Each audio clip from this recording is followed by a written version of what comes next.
Πόσο θα αντέξει το Ολομόναχος? Αν υπήρχε κάποιος, οποιοσδήποτε.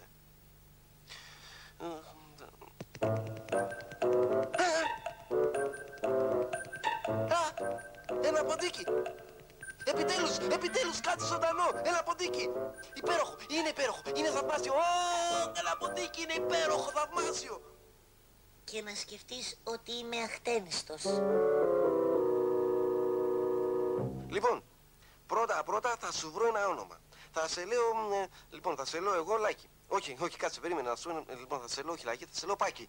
Όχι, Πάκη δεν μ' αρέσει. Λοιπόν, θα σε λέω, περίμενε, κάτσε, περίμενε. Θα σε λέω Μάκη. Μάκη, όχι Μάκη, περίμενε. Μίκη, θέλω να σε λέω Μίκη. Μην κουράζεσαι, έχω όνομα. Αλήθεια, πώς λέγεσαι? Μοντεχρίστος.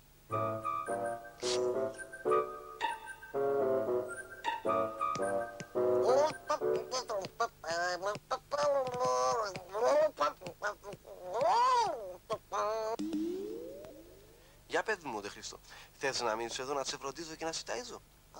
Εξαρτάται τι ζητάς για αντάλλαγμα. Τίποτα, απλώς θα μου κάνεις λίγη παρέα. Αποκλείεται. Έχω πολύ φορτωμένο πρόγραμμα. Σε παρακαλώ, είμαι τόσο μόνος. Θα σου δώσω ό,τι θες. Τέλος πάντων, θα κοιτάξω το καρνέ μου και θα σου απαντήσω. Αν δεν πουλήσεις λίγη μούρη εδώ μέσα, σε έχουν χεσμένο.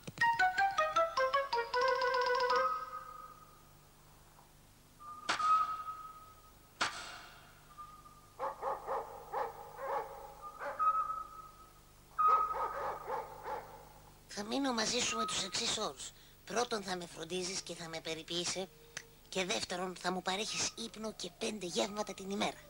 5 γεύματα? Και πάλι χάρη σου κάνω. Ξέρεις τι ζήτηση έχω? Όλοι οι κρατούμενοι θέλουν να έχουν ένα ποντίκι να φροντίζουν. Και γιατί δεν βρίσκουν?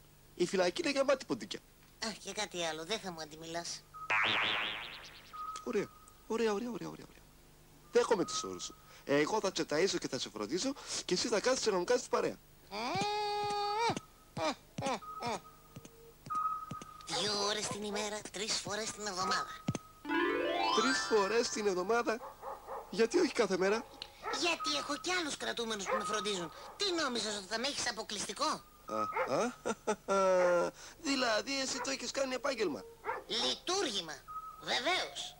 Η ψυχολογία λέει ότι οι φυλακισμένοι που φροντίζουν κάποιο ζώο παίρνουν κουράγιο, αισθάνονται χρήσιμοι και αποκτά νόημα η ζωή τους. Βλέπω είσαι καταρτισμένος. Επιβάλλεται. Έχει πέσει πολύ συναγωνισμό στη δουλειά μας. Ποντίκια, μυρμήγκια, κατσαρίδες. Όλοι ψάχνουν κάποιο κρατούμενο για να βολευτούν. Αλλά δεν είναι εύκολο. Χρειάζεται εξυπνάδα και καλό παρουσιαστικό. Και εσύ πώς τα καταφέρνεις? Πόσους βαθμούς μοιοπία έχεις? Εσύ Σοβίτης είσαι? Όχι βέβαια. Έχω καταδικαστεί σε 622 χρόνια. Πλάκα μου κάνεις μωρέ. Πού είναι η διαφορά? Είναι ψυχολογική διαφορά. Αν έχεις καταδικαστεί σε ισόβια, δεν έχεις καμιά ελπίδα. Γιατί αν έχεις καταδικαστεί σε 622 χρόνια, τι ελπίδα έχεις? Πώς, ο μέσος όρος ζωής ανεβαίνει συνεχώς.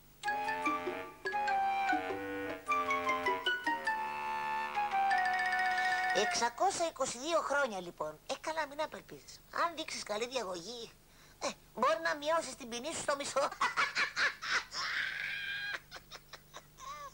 Πολύ έξυπνο. Πράγματι, αυτό είναι το δεύτερο καλό αστείο που κάνω αυτή τη βδομάδα.